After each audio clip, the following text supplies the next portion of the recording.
So my name is Ralph Chadis, and I grew up in Malden, Massachusetts, very far from Maine.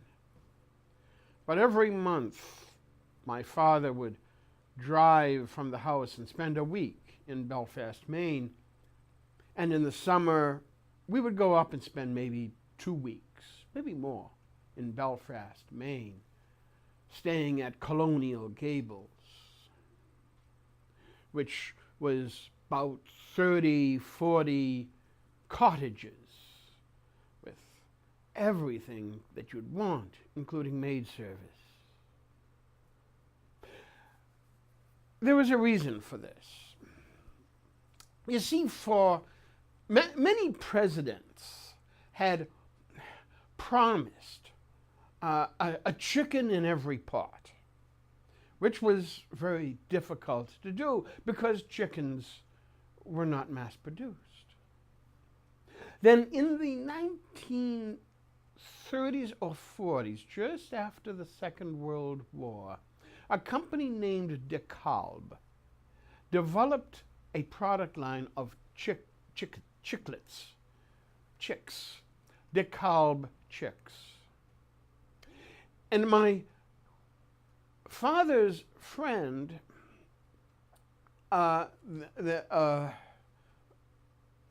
constables who lived up in here, decided that they would develop a hatchery. And my another friend from Malden, name I'm blanking on, decided they were going to develop a chicken processing plant and brought my father up to be the accountant. And so every month we would come up. You come up Route 1.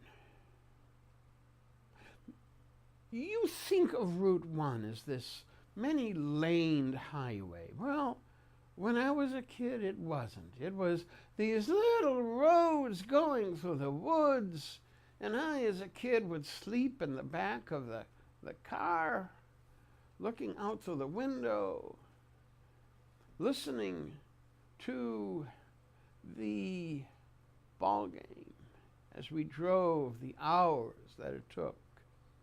But then we would get to Belfast, and you drive over the bridge, and there is the Peanut House. The Peanut House with the giant Mr. Peanut. And in there were the rabbits with horns and all of these other things. And, of course, we could buy peanuts and candy. And then we would get to the place where we were going to stay, which was, as I say, Colonial Gables.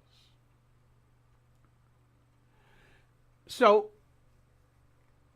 the chicken industry then was what's being changed now.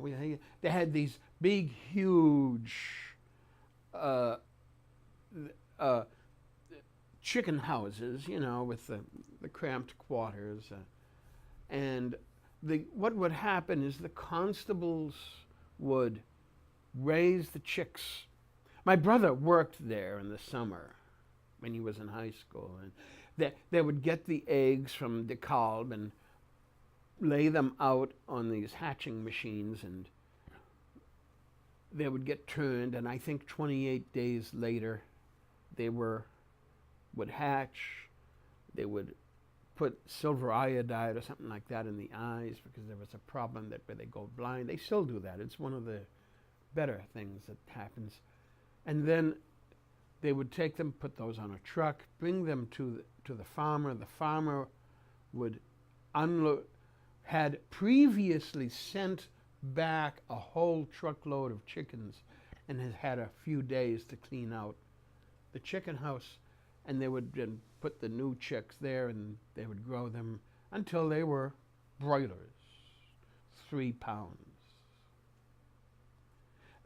The processing plant that my father was involved in was Penobscot Poultry. Penobscot poultry was one of the famous processing plants and fed a whole lot of the Northeast.